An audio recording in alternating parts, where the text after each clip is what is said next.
It was their first 50-man battle royal. That's fine, but to call it the greatest? I don't know.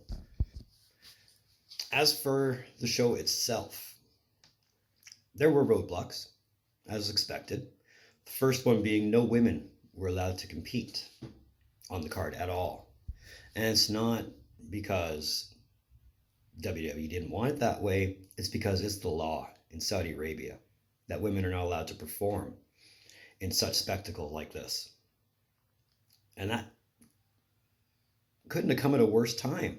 I mean, they were in the midst of a women's revolution where women were getting the spotlight like never before seen, ever. They were getting main events to say, hey, no, not happening. That almost puts a halt to said women's revolution, I would think, or at least sets it back a little bit.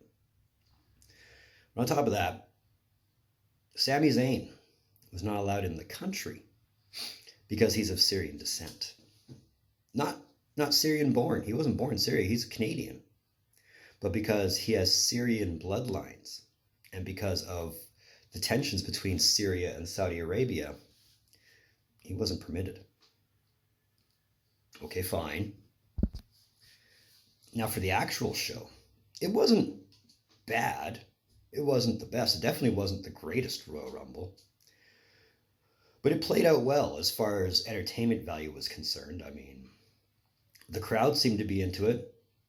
If the crowd wasn't in the direct front row in camera view, that was reserved for the royal family. And caught on camera, they seemed to be more interested in just talking and walking around and obstructing view for everybody else. But who cares? They're on camera, right? Why should that matter? Throughout the show, though, the commentators were probably put on the spot a lot to say how progressive of a country Saudi Arabia is. And I'm not slamming Saudi Arabia at all. I've never been there. I don't know what the conditions are like there other than what I read. But as far as like buying your propaganda, oh, you bought it. You bought it good.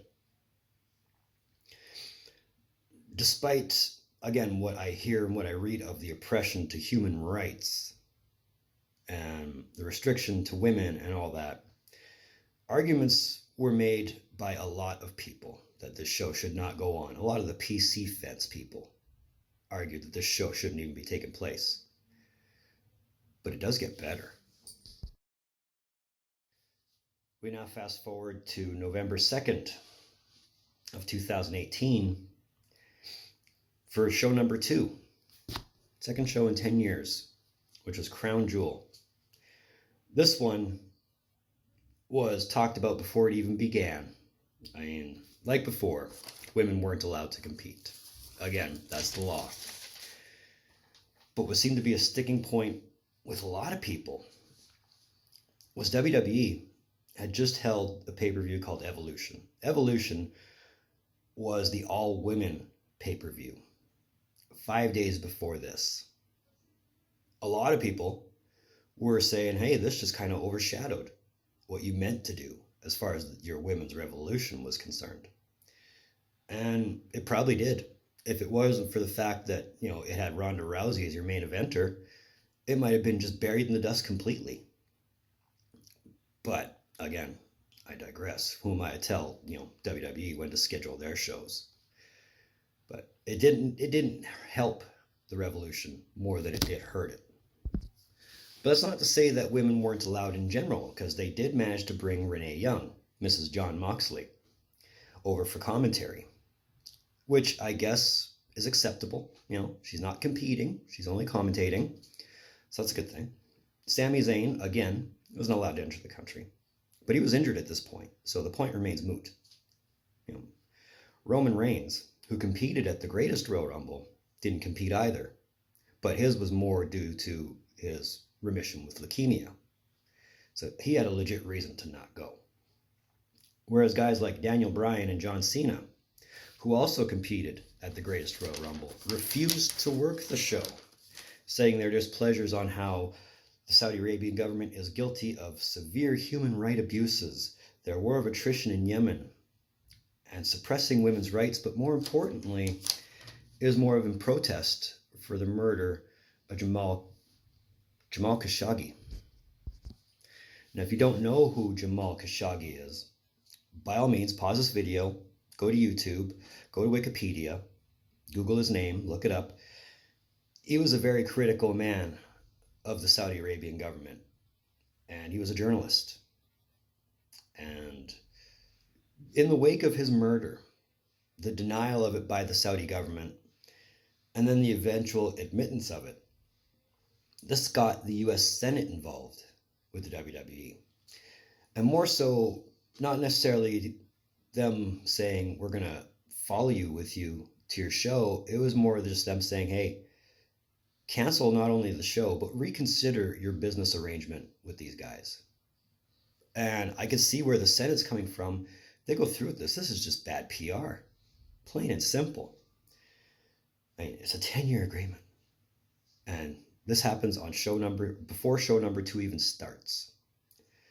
Many companies that had business relations with the Saudi Arabians didn't even need political pressure to cancel. For example, UFC had reached an agreement with the Saudis for $400 million before anything happened. As soon as everything came to light, and as soon as the details were known, they gave that $400 million back. Said, no thanks, we don't want any part of this. Right or wrong, that's up to them to decide. But we want to talk pressure. I mean, yeah, that could be very pressureful to them and to the government. But, I guess when you have how much oil in your country, it doesn't make a difference if you get your $400 million back. You could probably just spend it elsewhere. And I think, this is just what I think, with the money involved, with the amount of zeros at the end of that check, WWE went ahead with the show anyways. And to appease everybody, or I guess in their mind, call it appease everybody, all they did was remove any reference to Saudi Arabia or Jeddah. That's it. That's all they did. They still went on with the show.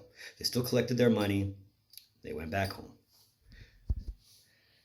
Now, whether it was a case of everything that happened before the show and before everything came to light, I, like many others, feel that this is where the Saudi shows, as far as production towards in-ring entertainment, started to suffer.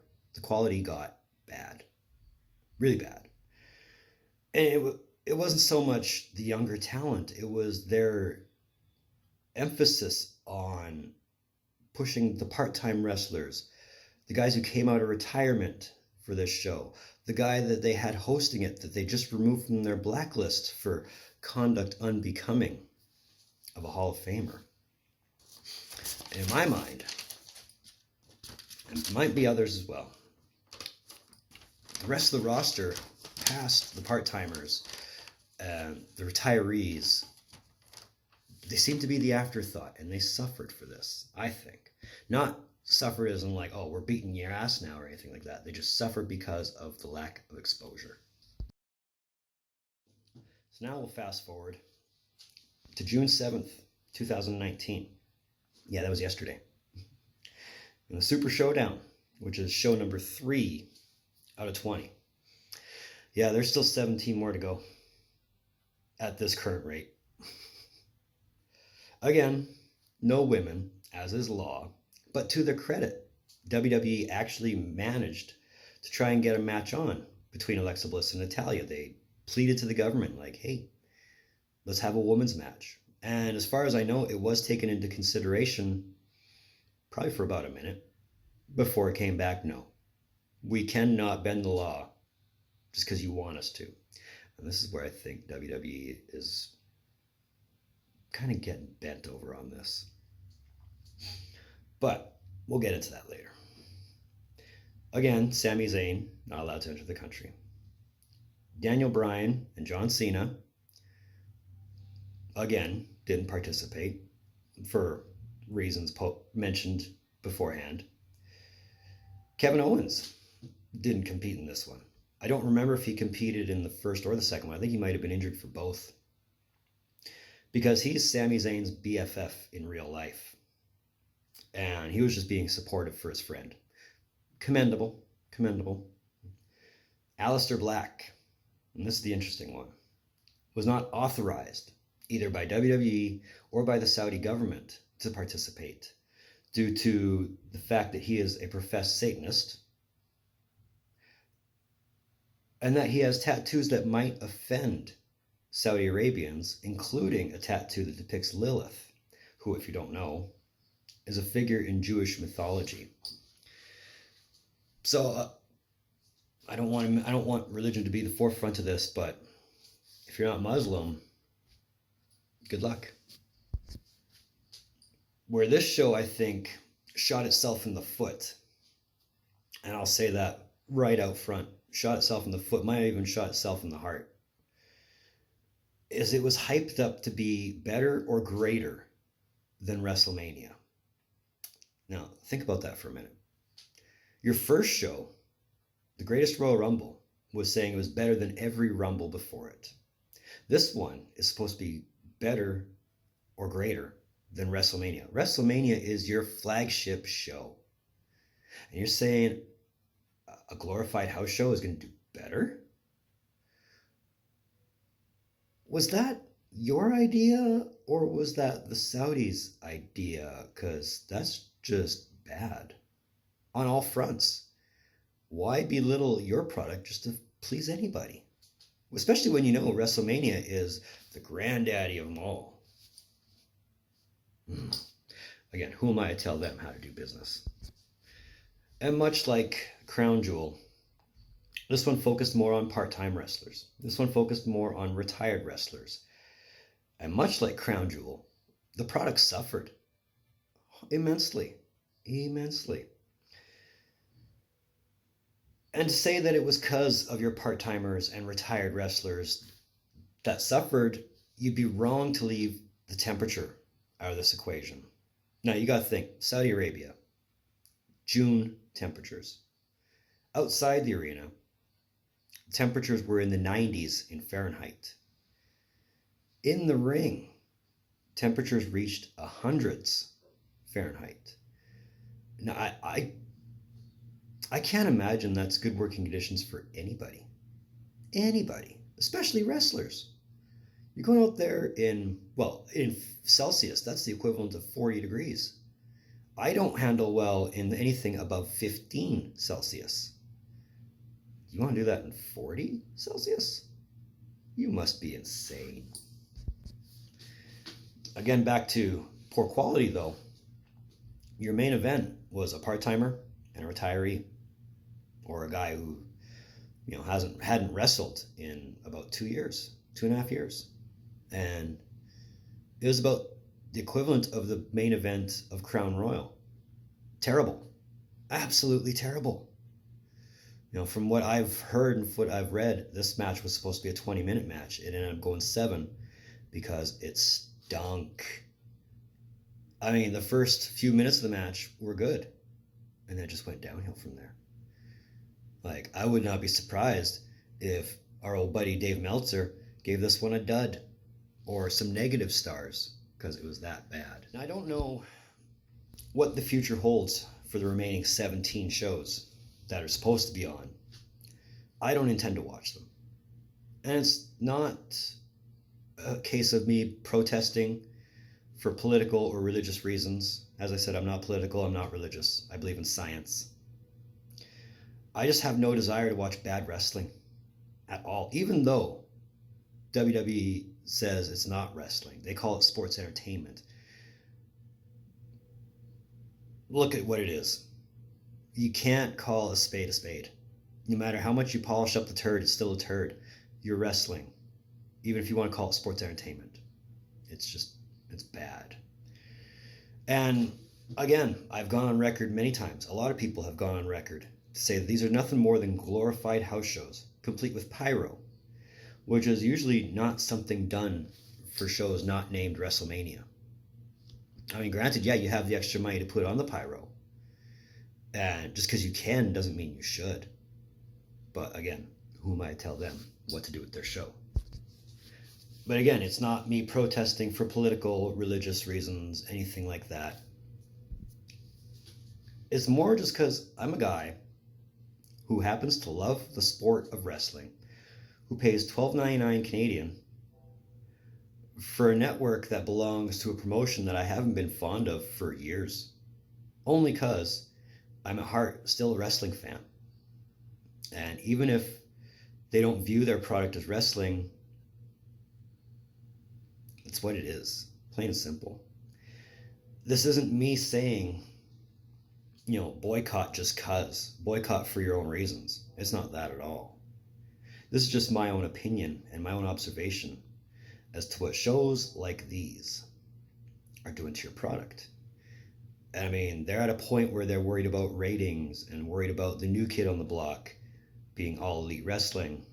And, maybe New Japan can actually start competing on their level if they're going to put on bad shows like this, because I can guarantee you New Japan puts on amazing shows. Maybe it's a case of, well, we don't have to worry about Ring of Honor because they don't have the money to compete, but do they need it? It's my observation on how this agreement is affecting their product. I guess it's also a point to mention that no matter how many people protest, no matter how many people speak up, no matter how many senates get involved, voices don't speak as well as bucks. Sure, you and I could talk, but money talks. Let's talk more bucks.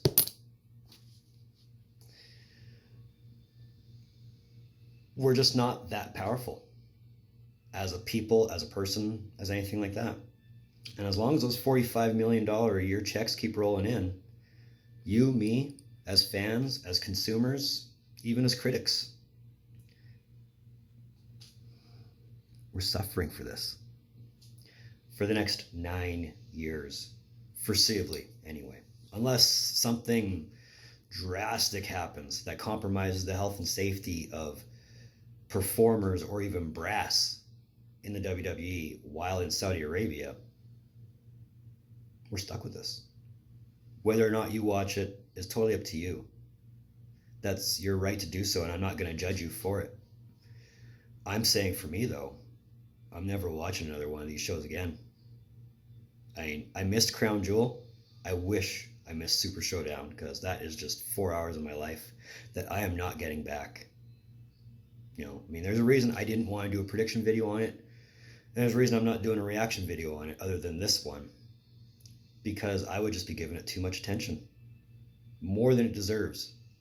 And I know I said that with when they unveiled the 24/7 championship, and I haven't talked about it since until now.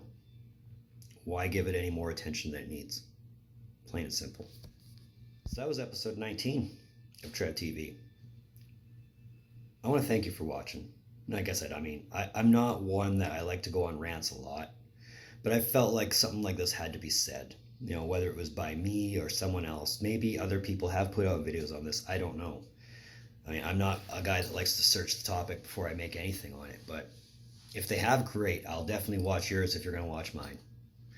But if you like this video, feel free to hit the thumbs up. If you didn't like this video, hit the thumbs up anyway. I'm not going to judge. It's all good. And if you know where that little red button is, if you like this and if you want to see more stuff coming from Trev TV, hit that button and you'll stay up to date with all the content that Trev puts out. If you really want to, you can find Trev TV on Facebook at Trev's TV.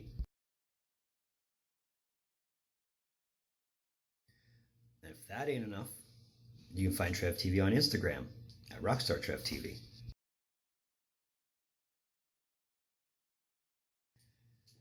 Moving forward, as I said with my Dominion predictions, there's going to be a reaction to that. I do need to do that Spartacus review. Today, tonight, tomorrow. Well, I don't know about tomorrow. Tomorrow's going to be a busy day for me. I might have a Stanley Cup reaction video to do. I might. The series isn't over, but it could be over tomorrow. And yeah, then we're at episode 100. Not episode 100, video 100. But that's an exciting one. I'm looking forward to doing that one. Very much. But having said all that, in the meantime, and in between time, be on the lookout for more videos from the Trev. Later.